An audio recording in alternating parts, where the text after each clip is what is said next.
olha só, essa mulher apareceu no programa. Ela vai dizendo no ar assim, foi sua culpa que não me chamou antes. Olha o que eu falo, Tá hein? vendo? Tudo bem com você? Tudo bem, Thiago. Então, Obrigada tá pelo bom. convite. Imagina, tá? a gente que agradece. E casou muito bem pra gente falar sobre um tema que hoje, né, casou muito bem, que é o Dia Internacional da Síndrome de Down, dos portadores, né, da Síndrome de Down. E é um tema tão interessante porque a gente sempre fala, ou poderia trazer aqui exemplos de pessoas com Síndrome de Down que conseguiram vencer e lutar e assim por diante. Mas vamos começar, o que é a Síndrome de Down exatamente? Isso. Quem nasce com essa síndrome, o que acontece no organismo? Então, a síndrome, ela é uma síndrome genética, Thiago, tem uma alteração, tá? Nos cromossomos. Nós temos 46 pares de cromossomos, né? Na síndrome de Down, tem o agrupamento do cromossomo 21. É como se ele tivesse uma célulazinha a mais ali, que se agruparam.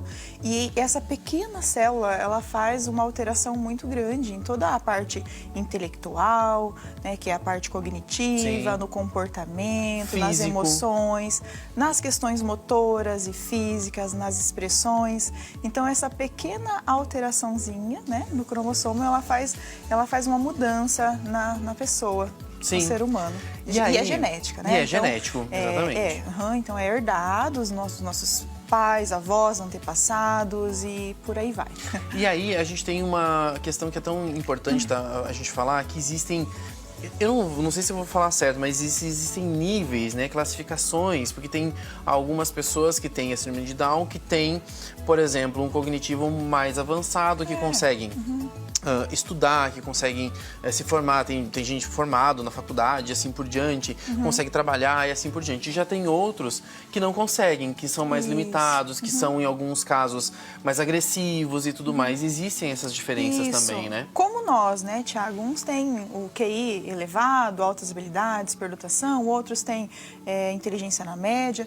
Na síndrome de Down não é diferente. Então, assim, a capacidade cognitiva dentro da média ou abaixo da média, ou realmente uma deficiência intelectual. Então, existem vários tipos de situações e níveis. Mas... eu vou falar da ciência, né? Nós temos estudos que comprovam que na síndrome de Down o comprometimento cognitivo é mais comum, tá? Mais comum estar ali abaixo da média ou inferior ou na média. Certo. Tá. Mas isso é, cientificamente falando, existem dados disso, né? Isso, dados históricos. Então, a gente pode até observar, assim, nos pacientes que nós atendemos. Eles ficam ali entre médio inferior, médio, tá? Então, é essa a amostra maior que nós temos. E aí, nós temos uma questão que envolve essas pessoas no sentido de... E a gente não pode nem falar crianças, né? Porque são crianças e adultos e assim por diante, idosos com síndrome de Down. E aí, a gente está falando também das pessoas que convivem com eles. Porque é uma adaptação que precisa acontecer também, né, Luzia? Quando...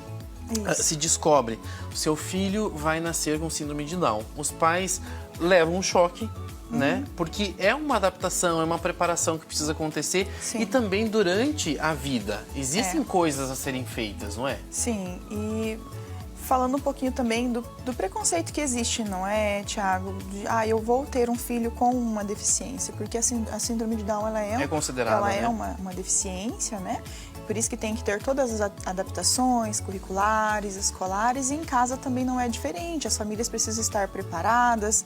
E assim, eu sempre gosto de falar muito para os pais, eles já estão acostumados comigo, de falar da autorresponsabilidade que nós temos sobre os nossos filhos, né? Então, sim, é nossa responsabilidade de pai e mãe levarmos para fazermos os tratamentos, né? Então, vamos falar diversos. Fonoaudiologia, porque eles têm uma alteração, né? Tem a língua mais protusa, aquela linguinha maior do que é o esperado. Então, a dificuldade na respiração, na comunicação é muito grande, então precisa da fonoaudiologia. As alterações neurocognitivas, então precisa de um acompanhamento neuropsicopedagógico, psicológico também, né? As alterações que envolvem a questão social, então precisa de uma adaptação, ABA, né? Análise do comportamento para lidar com as situações. Então existem diversas, fisioterapia, porque eles têm uma alteração no comportamento motor. Então eles vão ter mais dificuldades para ter o trabalho de pinça, né? Coordenação motora fina, coordenação motora ampla, correr, saltar, pular. devido ao afrouxamento muscular mesmo que eles acabam tendo. Então, essa autorresponsabilidade dos pais é muito grande de estarem levando para fazer o tratamento e as terapias. E em relação à escola, não sei se era Pode falar, voltado claro, para isso a tua pergunta, então é necessário sim adaptação curricular, escolar, o programa educacional individualizado e a necessidade também de professores auxiliares, porque a dificuldade de atenção é muito grande. Mas, Luzia, deixa eu te perguntar, as pessoas que têm síndrome de Down, eles frequentam escola regular? Ou em algumas situações não? Porque a gente sabe que na PAI existe, né? Mas em algumas situações eles também podem estar, dependendo dos exames, como é que está esse desenvolvimento cognitivo, né? Isso, então sim, é feita uma avaliação. Assim, hoje em dia a gente fala muito da lei da inclusão, né? Então, assim, é muito importante que eles estejam socializados, mas sim, temos crianças na APAE também. Então, é bem isso que você falou, dependendo da demanda e da situação, mas hoje a gente trabalha muito com essa questão da inclusão, que é tão necessária, importante. A gente vê o desenvolvimento das pessoas, a sociedade deu um salto muito grande desses últimos anos para cá. Sim. E a gente fica muito feliz por isso. E a gente tem que ver também que o preconceito ele tem que deixar de existir, é uma palavra tão é uma expressão tão forte, na verdade, porque isso depende de muita coisa. Mas quanto mais a gente fala sobre o assunto e mais a gente entende que essas pessoas precisam conviver, precisam socializar, precisam estar inseridos em tantos contextos, a gente começa a ter um desenvolvimento melhor social também, não é? Isso, e as adaptações também que são necessárias, porque entre uma criança que escreve todo o conteúdo e uma criança com síndrome de Down que tem dificuldade na coordenação motora fina, a gente pode adaptar, a gente pode deixá-la utilizar um computador ou até mesmo uma prova oral. Então, assim, estou falando um resumo aqui, tá, Thiago? Sim, cada caso é um caso, são coisas muito mas específicas, assim, adaptações né? que são importantes a serem feitas dentro desse mundo em que eles convivem, né? Que é tão importante que não vai diferenciar tanto lá no final do processo, entende? É verdade. Mas se todo mundo da sociedade começar a entender, ou às vezes, você sabe que muitas pessoas têm preconceito literalmente de às vezes chegar perto, de conversar, de tentar uma interação. E eu sei que em algumas situações existem pessoas, como eu falei no início, né? Existem pessoas que têm um pouquinho mais de agressividade, mas isso tudo você vai ver na sociedade, vai ter pai e mãe junto, vai ter situações onde você vai perceber tudo isso.